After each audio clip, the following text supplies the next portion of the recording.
Collection of the Reverend David Macrae on Centralisation and Promotion of Home Rule. Article 1 of 12, as taken from the Dundee Evening Telegraph, Friday 20th of October, 1882.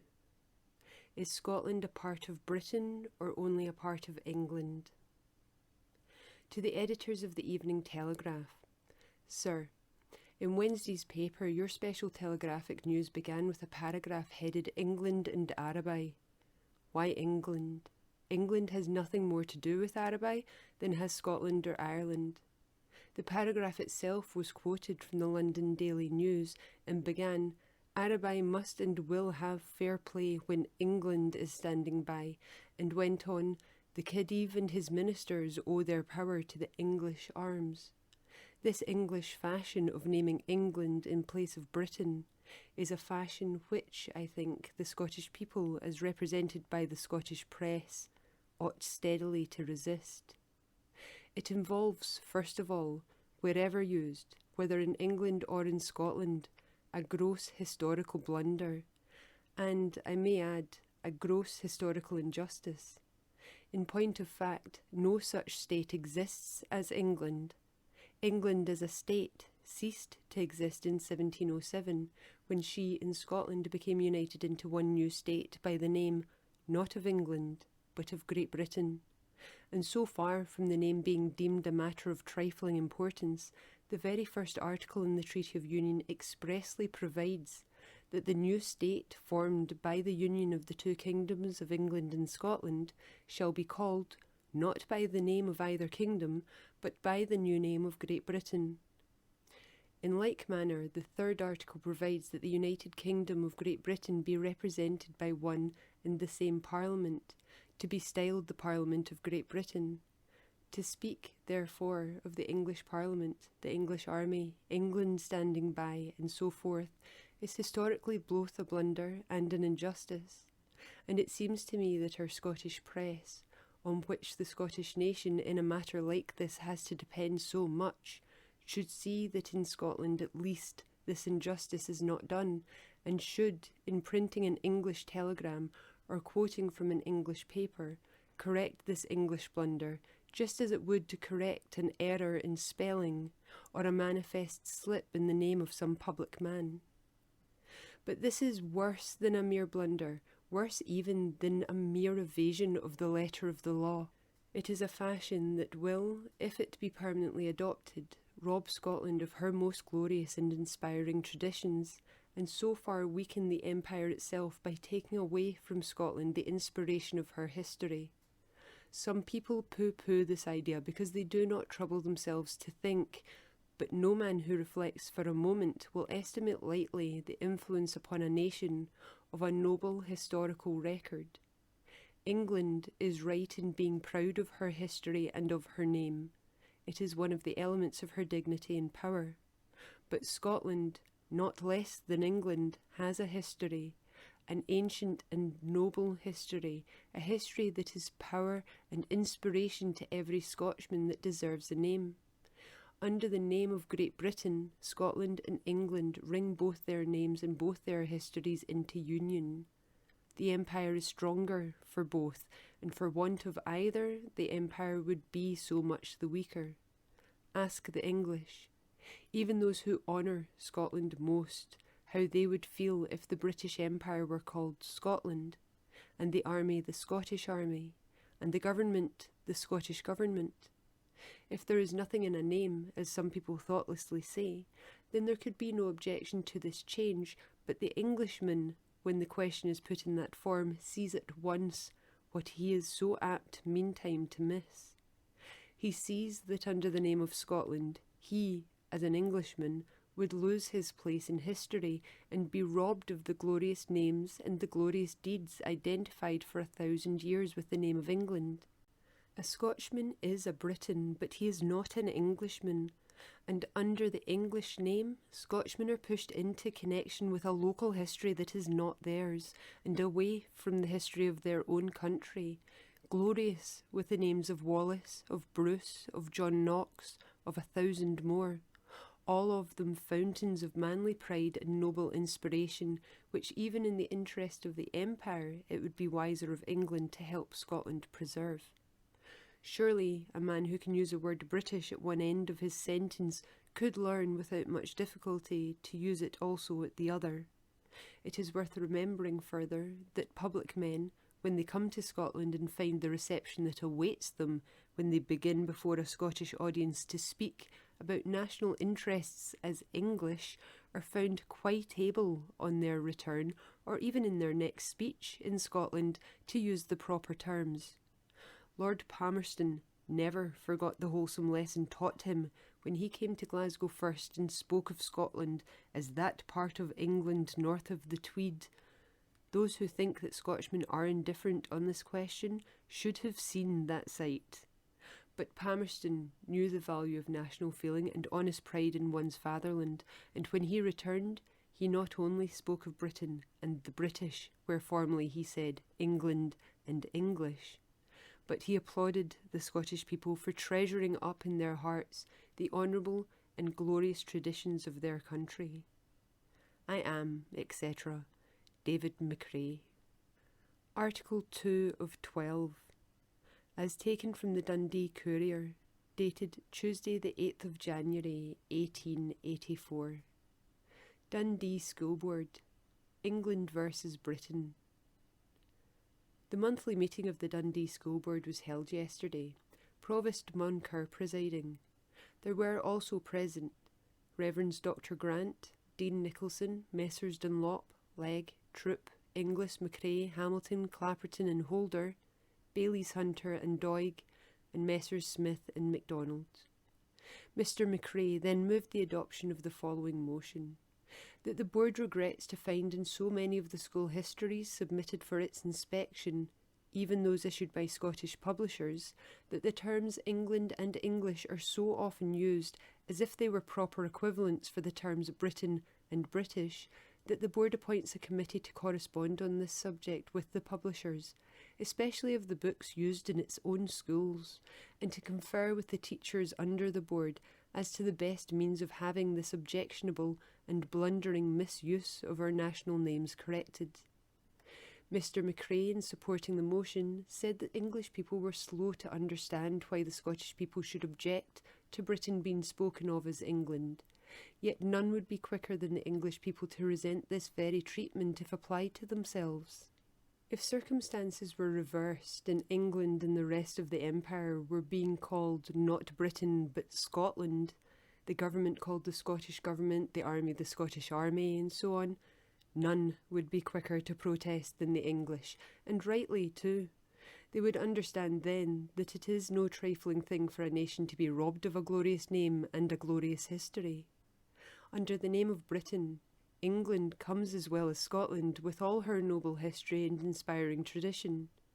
This would be lost to England under the name of Scotland, and Scottish history with all its inspiration is lost under the name of England.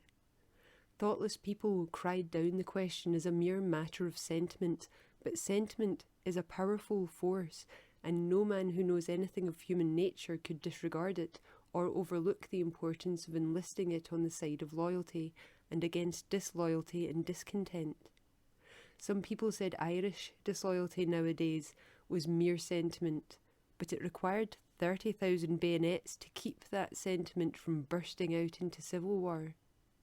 Scotland is different from Ireland, but Scottish loyalty will perceptibly cool if the name of Britain, in which Scotland has her historic place, is to be set aside and England substituted.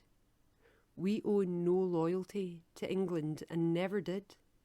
Our loyalty is due solely to the British Crown and the British government, but the question was not one of mere sentiment. It was one of the rights guaranteed in the Treaty of Union between the two countries, the very first article in which set forth that the United Kingdom was to be called not England or Scotland, but Great Britain. In face of this, the united name was being set aside and England substituted. Here it was even in the histories issued by Scottish publishers and was being introduced into their schools in Dundee. The history of Scotland, ended as was proper enough with the Union, but instead of the history of the United Kingdom beginning, it was thereafter the history of England with Scotland taken in. The lion and the lamb had lain down together, but the lamb was inside of the lion. The British throne was the English throne, Gladstone the Prime Minister of England, and so on. When action against this practice was proposed, some said it was no use fighting against what was now a custom, but if the custom was a bad one, they were there for the very purpose of fighting against it, and it had become the custom just because so many Scottish newspapers and Scottish MPs and Scottish publishers and public boards like their own conformed to it, or at least allowed their national rights to be taken from them without even a protest. It was the Scottish people themselves, not the English, that were to blame. England would not trouble herself if the defrauded parties made no complaint. Had Ireland rested content with English landlordism, there never would have been a Land Act.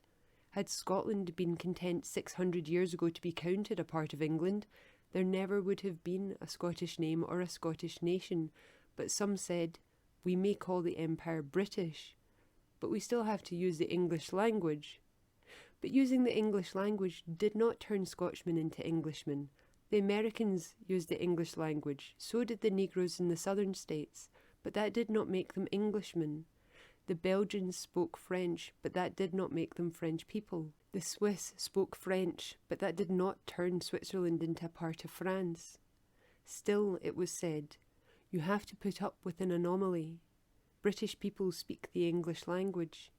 But the practice condemned by the motion, instead of doing away with the anomaly, increased it 100-fold. Britain and British are the terms used in all official documents, even when MPs and newspapers used England and English in speaking of them. People may speak of English money, but every coin contradicts the error, stamped as it is, with the name not of England, but of Britain. In the histories before them, this use of England for Britain led to the most absurd anomalies. Mr. Macrae then quoted numerous passages in illustration in which the terms British and English were absurdly mixed up. The English troops of one sentence reappearing as British infantry in the next, and so on. But some said, Britain still leaves out Ireland. But so did England, and England leaves out Scotland also. It was an odd way of excusing one injustice to add it to another. Besides, Britain was a term applying naturally to Ireland in ways that England did not. The Irish etymologically had a better right to be called British than either the English or the Lowland Scotch. Ireland had also, as well as England and Scotland, her place in the expression, the British Islands. If Ireland could not be included in Britain, still less could she be included in England, which was but a part of Britain, unless a part could contain more than the whole. As for Irish feeling, if Ireland objected to be called a part of Britain, she would object 10 times more to be called a part of England, the name of England recalling what Britain did not. Hateful memories of conquest, and centuries of misrule and depression. Any argument, therefore, against counting Ireland into Britain applied with redoubled force against counting it into England.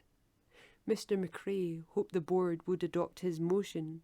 If it hung back, it would, in his opinion, fail in its duty, both as a school board, which ought not to sanction historical blunders in its books, and as a Scottish board, which should refuse to assist in this perversion of Scottish history.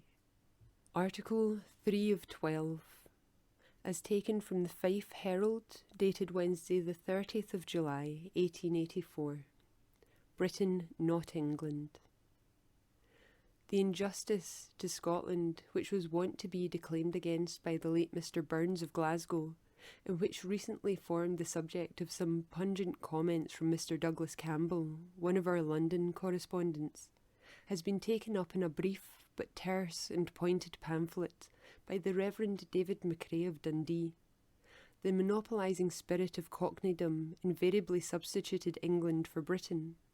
In the press, and on the platform the former term is constantly employed in direct antagonism to the Treaty of Union, which stipulated that England and Scotland should thenceforth be called Great Britain.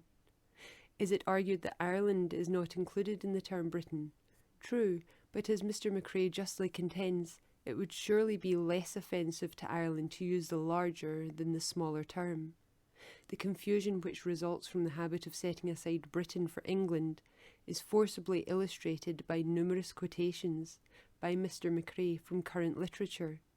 In reference to a recently published school history, he says, "The Union is recorded in the middle of the book as if it were a mere incident in the history of England, which remains England with Scotland taken in. The lion and the lamb lie down together, but the lamb is inside of the lion. The absurdity of the thing is all the greater that the book records the fact that the two kingdoms were united into one under the name of Great Britain, yet the very name which it says they were united under is forthwith set aside and the name of England used almost continually instead. The British throne is called the English throne. The British fleet is the English fleet. The war between Britain and the United States in 1812 is described as a war between the States and England. In the Battle of Waterloo, we hear only of English soldiers, and in the Afghan war the troops are English troops and the army the English army. It was not the British and French that fought side by side in the Crimean War, but, according to this history, the English and French. The settlement of the Alabama claim is described as an event unique in English history, and Mr. Gladstone is not the British Premier, but the Prime Minister of England.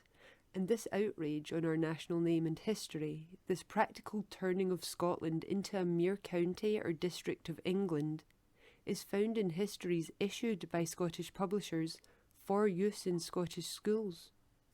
This question, as our author thus shows, is not one of mere sentiment. It is one of historical accuracy and justice. It is not always easy, perhaps, for Scotch newspapers, in view of the prevailing custom in the English press, to keep their columns free from the circumscribed term when the whole kingdom is meant. But a protest so admirably put as Mr. Macrae has put it must have no little influence in correcting the mistake.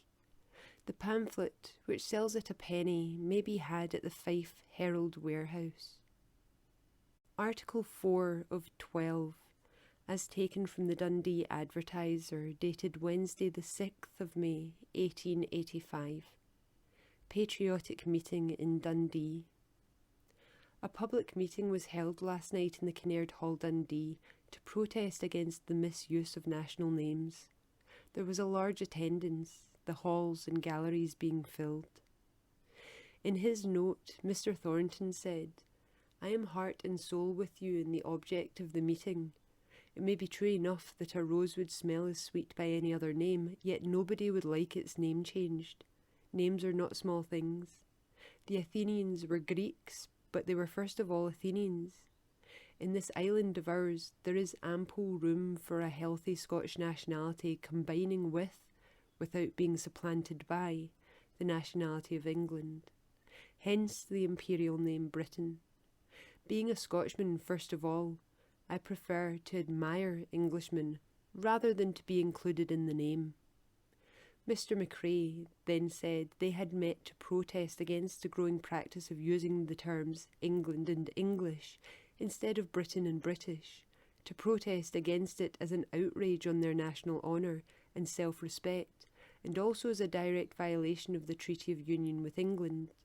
They were continually hearing of the English Parliament, which had never had any existence since the Union, of the English army, which existed in the days of Bannockburn, of the English fleet, the English Premier, the English government, England's policy, and so forth, as if Scotland were a mere English county, and Ireland were not worth speaking of at all. After the battles in Egypt, where the Scotch and Irish regiments had the heaviest part of the fighting, the general in command complimented the troops on maintaining the honour of England. Had there been defeats, he supposed they would have been styled British defeats. Many of those who wrote so glibly of the English policy, the English government, the English army, the English empire, and so forth, might not be aware of the mischief they were doing, but they were doing it, while many must be aware that they were irritating Scottish feeling and violating the Treaty of Union. Their object seemed to be to have Scotland regarded as a mere dependency of England. He was sure they would not allow it. Had Scotland been content 600 years ago to be counted a part of England, there would never have been a Wallace, a Bruce, a Bannockburn, a Scottish name, or a Scottish nation. It was surely time this cowardly and weak acquiescence should come to an end, and he appealed to the electors to take advantage of the opportunity at the forthcoming general election to let the candidates know that they must be loyal to their country and not speak of Scotland as a part of England. The grievance was of comparatively recent origin. He did not know how it began, but supposed that in the course of a speech some English member of Parliament after a dinner, not carried out on blue ribbon principles, had been unable to articulate Britain and used the term England instead. It was a curious fact that alcohol had a detrimental effect on the powers of speech, and the first letter of the alphabet which disappeared was generally the letter T, so that British became Brish. Whether that was the origin of the custom or not, they knew that of late years it had been growing and extending in the most deplorable way, and it became them to do what they could to check and, if possible, to abolish it. If they changed the name of the country, they destroyed the unity, weakened the loyalty, and tampered with the spirit wherein consisted the real strength and wealth of nations. It was more than a mere name for which they were contending. It was more than a vague sentiment for which they were doing battle. It was a great reality, and one which would make itself felt more and more if this wrong went on as it had been doing. But he was not without hope that the crusade which had been inaugurated would, in the end, be crowned with success, and that the odious custom would disappear more rapidly than it had appeared. Article 5 of 12, as taken from the Dundee Courier, dated Saturday the 22nd of August, 1885. Reverend D. Macrae and the Hyde Park Demonstration. Reverend Mr. Macrae, Dundee, having been invited to London to take part in today's Hyde Park demonstration, says in his reply that had it been possible for him to attend, he would have urged in connection with proposed legislation that the attention of the English people should be called to the unfavourable position in which they allow the working people and the poor to stand in relation to the help of the law, as compared with what we have in Scotland. He points out that here the public prosecutor is always at hand to deal with crimes in the public interest and without expense to the parties who have suffered. In England, on the contrary, where these private parties have themselves to institute proceedings, the expense and risk are so serious that multitudes of people, especially if poor, are terrified to appeal to the law, and so the scoundrels who have perpetrated their crimes escape. He points out further that under a Scottish system, as soon as the public prosecutor takes action, the case is out of private hands. No private compromises to withdraw it or hush it up are permissible. The law proceeds on the sound principle that a crime is not only an injury to the individual, but an injury to society. It, therefore, in the public interest, proceeds with the case and, in spite of any backdoor attempts to hush it up, brings the criminal to justice. Mr. Macrae thinks England might take a valuable lesson from Scotland at this point. Referring in a postscript to the proposed appeal to the people of England in connection with this movement, Mr. Macrae says, "If it is meant to include Scotland and Ireland, it should be remembered that the use of the terms England and English instead of Britain and British is a violation of the Treaty of Union, and he thinks it would be a sad blot upon a movement which solemnly appeals to law and seeks to protect the innocent from outrage if it proceeded itself, by the language it used, to violate the feelings and the rights of a sister nation in face of a solemn international compact and pledge of honour. He suggests that the appeal should be an appeal to the British people and says that the great principles it sets forth need to be urged on the attention of the people in Scotland and Ireland quite as much as in England." Article 6 of 12, as taken from the Glasgow Evening Post, dated Tuesday, the 4th of May, 1886. Scottish Home Rule. An interview with the Reverend David Macrae. Having met the Reverend David Macrae of Dundee during his recent visit to Glasgow and had a conversation with him about his views on Home Rule and Scottish nationality, and having corresponded with him since, we append the remarks which bring out his general position on this question. Scottish nationality. Yes, I have been speaking a good deal of late about Scottish nationality, Mr. Macrae said, and I wish others would do the same. I wish the papers would take it up. They should fight the battle for Scotland. That, for instance, said Mr. Macrae, pointing to the title page of the Scottish News, I consider a change in the right direction. I am on the other side politically, but that is a recognition of our nationality, which I heartily welcomed. I attach great importance to the use of Britain and British instead of England and English, and with good reason. If that point be surrendered, the whole position of Scotland is weakened. Why should it be surrendered? It is only the assertion of a truth. England is not Britain. It is only a part of it. This fashion of calling the United Kingdom England as if Scotland were a mere English county is a falsification of history. In English people it is dishonourable as well as inaccurate. It is a violation of the Treaty of Union. The treaty stipulates as the very first condition of union that the United Kingdom shall be called not England but Great Britain. Scotland would never have consented to union but for that, and the English public are therefore doing us a wrong and violating their own solemn pledge when they use England for Britain and speak of the government or the empire or the parliament or imperial affairs as English. We hear a great deal about the constitutional party. That party at this point is the most unconstitutional party that exists. There was Salisbury, the leader of it. When Prime Minister lately, he made the Queen in her speech speak of England instead of Britain, in violation of the Constitution. I call that treason, and Salisbury made the Queen a party to it, yet he talks about loyalty to the Constitution. To the suggestion that the English people do not understand why there should be any feeling about the mere name, Mr. Macrae said, "Don't they? Just you try. Go and call an Englishman an Irishman. You will soon find that no man on earth is quicker than an Englishman to understand what there is in a name when it touches his own vanity or self-respect. He expects us Scotch people to be content to be called an Irishman. A Scotchman is quite as proud of his nationality as an Englishman is, and with quite as much reason. This English disregard of every national sentiment except their own is a stupendous blunder on the part of the English people." Our difficulty with Ireland. Yes, I think the whole policy of disregarding national sentiment has done immeasurable harm. Our difficulty with Ireland is no mere difficulty about bad laws, though some of the laws are bad enough. Ireland is not exceptional in that. We have bad laws here, and bad laws in England too. The deepest root of our difficulty in Ireland is that Irish national sentiment has been persistently irritated and outraged for generations, turning the Irish people, both at home and abroad, into enemies, when they might have been made our friends. Certainly I am in favour of Home Rule for Ireland and for Scotland too. I admit that the Irish people are hostile to us, but it would be folly to refuse them more power and thus make them more hostile to us than ever.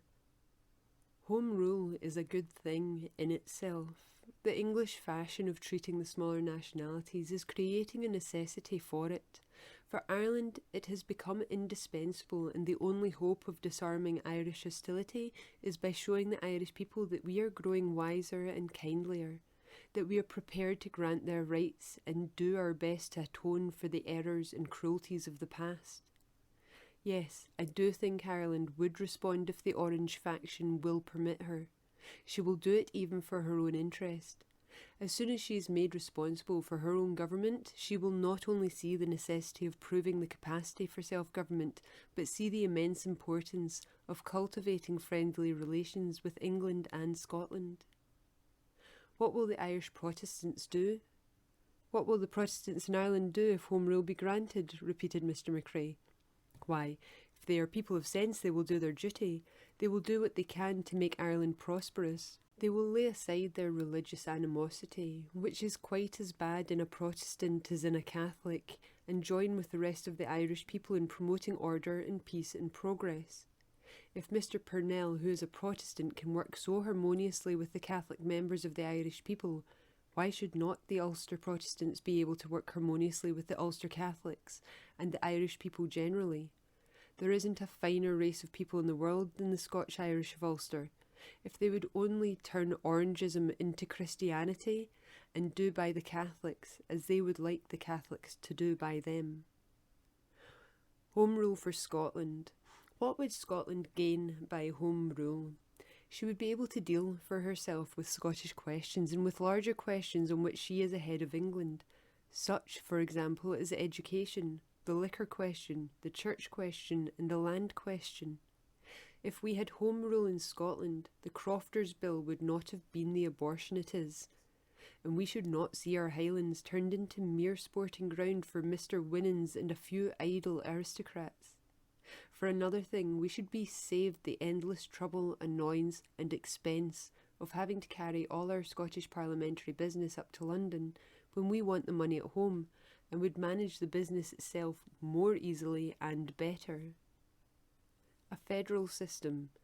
Yes, I would be for a federal system.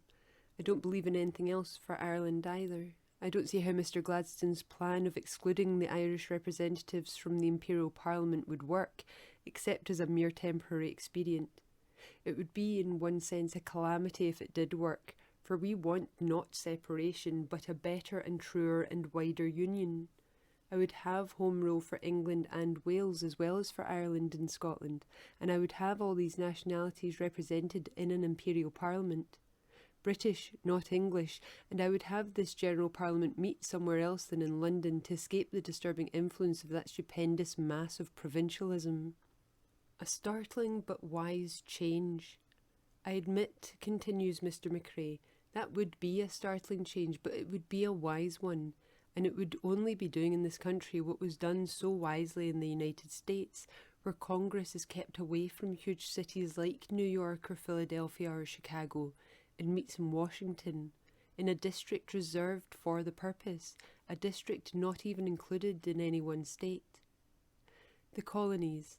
Certainly I would include the colonies in the federal system, and India and Canada and Australia should be represented in the Imperial or General Parliament.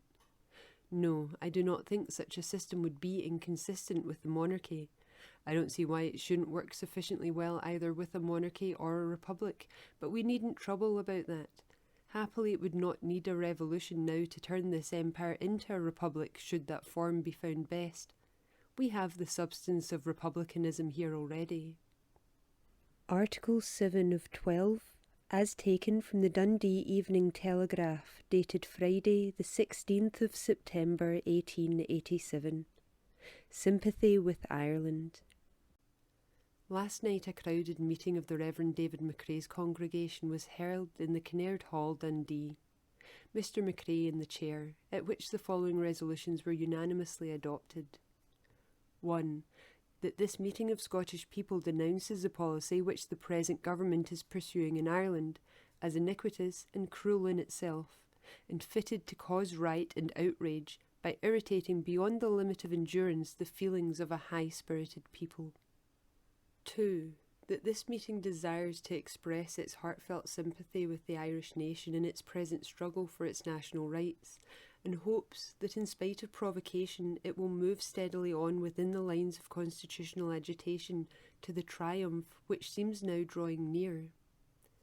3.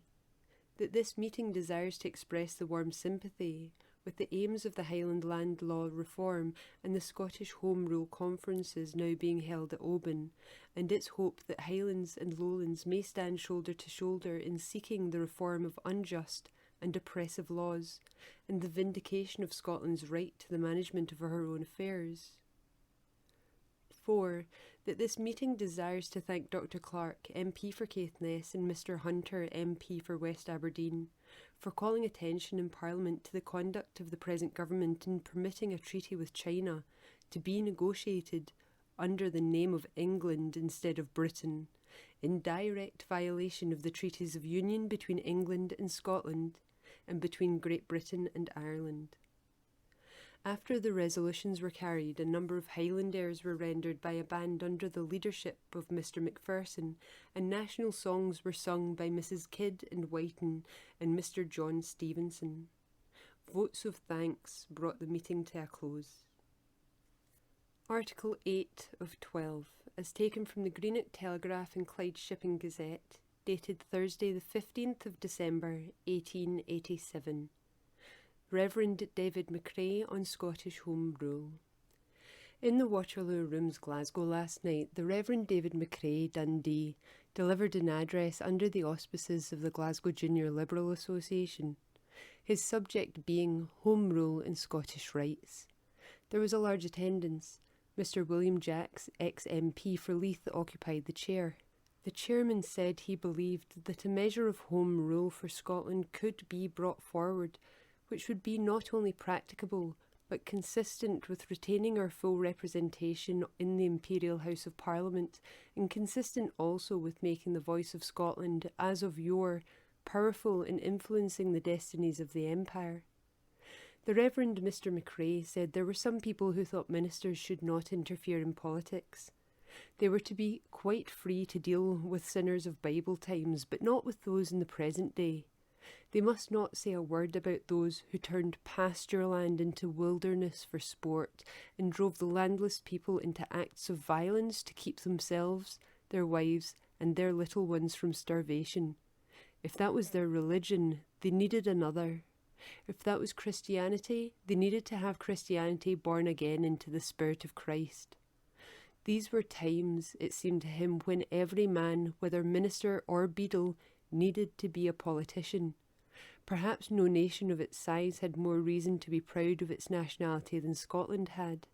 After emphatically protesting against the use in state of documents, school books and public speeches of the words England and English where Britain and British should be used, as stipulated in the Treaty of Union, Mr. Macrae said the maintenance of the imperial names was indispensable to the maintenance of national honour and national rights. He strongly advocated Home Rule for Scotland. If Scotland had been managing her own affairs, we should not have seen half of the Highlands turned into deer forests. We should not have seen 300 square miles of country locked up for one-man sport, while the hardy population were forced to the verge of starvation or driven out of the country because, forsooth, there was no room for them there. If Scotland had been managing her own affairs, there never would have been a Crofter and Cotter question such as they had before them at present, or the question, had it arisen, would have been settled long since with regard more to justice and humanity than they were likely to see in its settlement under existing circumstances. Referring to Ireland, he pointed out the past injustices to which that country had been subjected by the British government in the past, and expressed the hope that Home Rule would ere long be established in that country. Resolutions were passed expressing the opinion that a legislature should be established sitting in Scotland, with full control over all purely Scotch questions, and with an executive government responsible to it and the Crown, resenting as a direct violation of the Treaty of Union and an outrage on Scottish national sentiment the growing practice of using the terms England and English instead of Britain and British, and appealing to all who desire to foster the principle of British unity and brotherhood to make an immediate and resolute stand against this mischievous attempt to anglicise the United Kingdom and treat the other nationalities as mere provinces or dependencies of England. Article 9 of 12, as taken from the Dundee Courier, dated Friday the 10th of January, 1890. The Scottish Rights Movement. Thanks to the German Emperor. A Scottish night was held in the Gilfillan Memorial last night, when a resolution was submitted for transmission to the German Emperor, thanking him for his recent practical recognition of Scottish right. There was a large attendance, and Reverend David Macrae occupied the chair. The chairman said the misuse of the terms England and English as synonyms for Britain and British was not only a falsification of history, but an insult to Scotland and a constant source of irritation to Scottish people at home and abroad. He hoped the action of the Emperor of Germany would draw more public attention to the vital distinction between the British Empire and the portion of it which properly bears the name of England, and help to rectify the present mischievous error, not only on the continent, but in England itself, where it prevailed, he believed, more from ignorance and thoughtlessness than from intentional injustice or from deliberate and therefore dishonourable violation of international obligation. Mr. Peter Matthew then said it would be uncourteous on the part of the Scottish people if they were to allow what the German Emperor had done to pass unrecognised. He moved the following resolution. The public press of this country having reported, on the authority of the Imperial Military Gazette and Imperial Order of December 17th, directing that the 1st Regiment of Dragoons of the Guard, hitherto called the Queen of England's Regiment, shall in future bear the title of the Queen of Great Britain and Ireland's Regiment.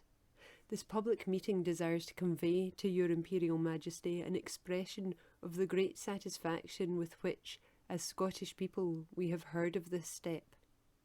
The practice of using the terms England and English instead of Britain and British is not only historically inaccurate, but is, on the part of the English people, a violation both of the Treaty of Union between England and Scotland, and the subsequent Treaty of Union between Great Britain and Ireland. In the former, it is expressly stipulated as a condition of union that the United Kingdom is to be called not England, but Great Britain, and in the subsequent treaty it is stipulated that the enlarged state so constituted was to be called not England, but the United Kingdom of Great Britain and Ireland. The adjective used in that treaty to cover all the included kingdoms and dependencies is uniformly British. The common practice of substituting the term English is therefore historically inaccurate and is naturally resented by the Scottish nation as affecting both its honour and its historical position. It is with profound satisfaction that we as Scotchmen hear of the step taken by your Imperial Majesty in rectifying the title of the regiment referred to and calling attention in this way to the important question involved. The meeting trusts that your Imperial Majesty will graciously accept this message of thanks, along with a warm expression of respect for your Majesty and desire for continued increasing prosperity of the great empire over which your Majesty reigns, and that peace and concord between the nations be maintained and developed. Ex-Baillie Phillips seconded, and the resolution, which is to be forwarded to the German ambassador in London for transmission to the Emperor, was unanimously adopted. During the evening, Scottish selections were rendered by an instrumental band, and several ladies treated the audience to Scottish song. Article 10 of 12, as taken from the Dundee Evening Telegraph, dated Thursday the 2nd of October 1890. Reverend David Macrae on Scottish national rights. At Wednesday night's social in the Gilfillan Memorial, Mr. Macrae lectured before a large audience on Scottish national rights. As Scotchmen, he said, they were proud of their nationality, and with good reason. Froude had declared that 3 small nations had made deep marks in the fields of time: Judea, Greece, and Scotland. Scotland had done good work in the world, and her history was a fountain of perpetual inspiration to her children both at home and abroad. There was nothing selfish about her patriotism. It carried with it a sense of responsibility and fraternity. Love of home was a nursery for the larger sentiment of patriotism, and patriotism was a nursery for the still larger sentiment of international fraternity and the brotherhood of man. If Scotland sacrificed her national life and her sense of national honour and self-respect, she would be less worthy of the respect of other nations. He wished to call attention to 2 things that were inflicting deadly injury on that national life, and that needed to be resolutely and strenuously fought against. One was the evil of centralisation. The other was the practice of submitting to have Scotland spoken of as part of England, thus surrendering at one stroke Scotland's claim to national existence and therefore to national rights. Speaking on this point, he said that names were vital things. They were the landmarks and finger-posts of history. Why had Scotland made it an indispensable condition to union with England that the united name should be not England but Great Britain? Why did she postpone the union until England accepted this condition? Because it enshrined a great historic truth and put England's seal to the fact that after centuries of conflict, Scotland remained unconquered and entered the Union a free and independent nation to form along with England a still larger nationality under the name of Great Britain. Encouraged by the cowardly acquiescence of the Scottish members of Parliament, the government had introduced the name of England into the New Hebrides and Burma treaties instead of the term required by the treaties of union between England and Scotland and between Great Britain and Ireland. It was high time that Scotland looked to her rights.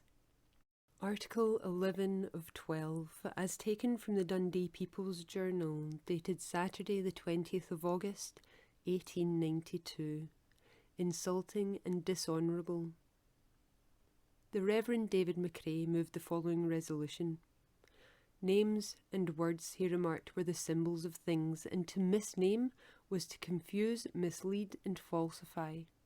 They objected to have Scotland included in the term England as if it were a mere English county, because the name falsified their position.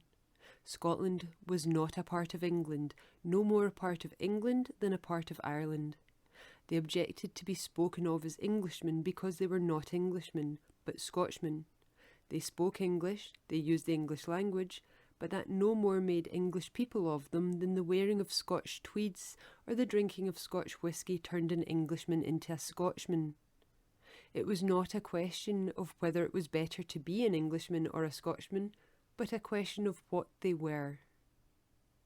Article 12 of 12, as taken from the Dundee Courier, dated Friday the 12th of November 1897. Britain, not England.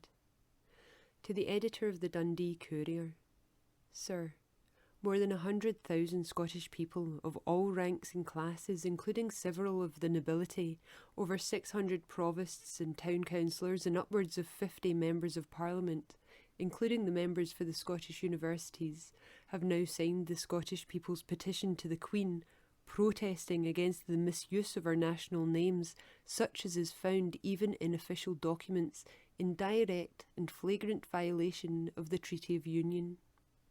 It is a monster petition, more than 3/4 of a mile in length. As the time for closing it has now come, it is earnestly requested that all who have petition sheets in hand return them without delay to the Honorary Secretary, Mr. Theodore Napier, at 25 Merchiston Park, Edinburgh.